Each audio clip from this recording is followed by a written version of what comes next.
we are trying to bring some workshop and to try to organize some workshop at VNUK because we would like to emphasize the fact that it's very important to have some knowledge about the wine.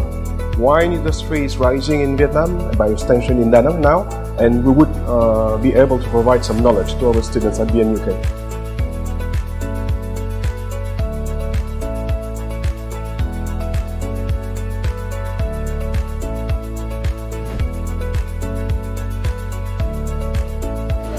We intend to organize a field trip to Hoi An to discover the distillery of Indochine, to discover the rum. Rum is a new spirit rising in Vietnam and in Da Nang City.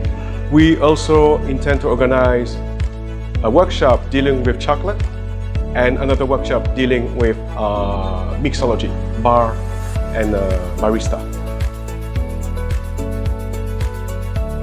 That's right, we can talk about training program. Through these workshops, we want to give some assets and some skills to our students. Actually, the T&H Career Club is a part of different activities out of VNUK. For example, last week they participated in at St. Patrick's Day in a pub and bar in Da Nang City. That means that some companies are outsourcing VNUK and the T&H Career Club. 1, 2, 3.